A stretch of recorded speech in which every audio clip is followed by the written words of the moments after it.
And for me as a taxpayer, I sit back and view this, and I'm just incredulous. It's like they're blind. And there's one guy on the committee that asked the question. Well, first let me say this. I watched them spend about 90 minutes on the minutia of how to word the questions they're going to use for exit polling, which really boils down to one question. How much are you willing to pay for a new school or for the renovation? Which is ludicrous. The people are asking aren't going to have any frame of reference. They're going to have 3 seconds that answer the question, and the data that these people get back is going to be virtually useless. That said, it took them 90 minutes, and I don't believe when we left, when the meeting was over, they still had decided what the wording was going to be on that question. But there was one guy in the committee, and I wish I knew his name because I'd give him credit, said, okay, what are we going to do with this information? What if we get this information back and we take all the numbers and average it out, and it's, I can't remember what the exact number he said, but what if it's 18 million? What do we do with that number? Which was just what I was thinking in my head as I sit there and watch this meeting drag on for 2 more hours. What are you going to do with this information? Are you going to use it? Are you going to start over again with that number? And the guy had a great question. And the other 16 or so people around the table sat there like they had duct tape over their yaps, because that really was the core of the question. Why are we asking a question that we know we're not going to like the answer to, and then we're going to ignore that answer and continue on doing whatever we want to do? And all that will do is continue to erode whatever credibility we may have. So the guy didn't get an answer. Nobody answered the question. It was deflected away, and they went on to something else. And so that's why I say, I left that meeting just basically sad. Not just for our community, because we're going to get through this one way or the other. I was sad as much for the people on that committee as anything else. I mean, they've been busting their ass for a long time trying to figure this out. I think they started in the wrong spot, and they've backed themselves into a corner, and they don't know how to get out of it.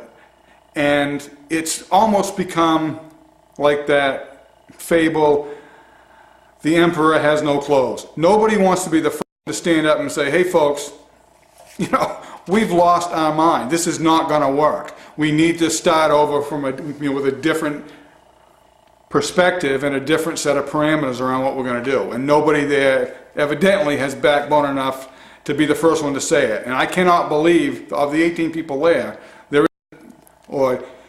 aren't people that are thinking that. Maybe I'm wrong. Maybe they don't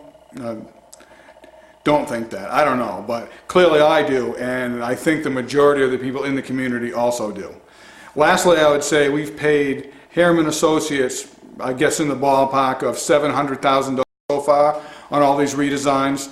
There's no end in sight on that. I don't have any reason to believe that it's going to be any less than $1 million before they get done, and we still aren't going to build anything that they've designed. Okay, and the last thing I heard is that we're now going to start paying for geothermal testing. Like we're going to heat a 300,000 square foot school in the state of Maine with geothermal, with a geothermal heat source. It's not going to happen. Like, I'm as green as the next guy. I drove a truck for 2 years that were heated on pure vegetable oil. I mean, was fueled with pure vegetable oil. I'm a green guy. I believe in green. But even 5 minutes of research will tell you that geothermal is not used very much in the state of Maine, primarily because there's no return on investment. You have to build a backup system because it just doesn't provide enough heat. And it certainly wouldn't provide enough heat to heat a 300,000 square foot high school in multiple different buildings. The complexity of that design would be akin to building the freaking space shuttle, and it won't work. And what's worse is I believe the architect knows that it won't work, but it's a real hot button. It's a nice thing to talk about. Let's talk about geothermal, Great. Let's spend another 30, 40, I don't know what the testing costs are to drill the boreholes and the test holes to see what's up. but it's just pissing money away. We aren't gonna heat the high school with geothermal heat. I'll bet anybody in this community $1,000 right now that that never comes to pass.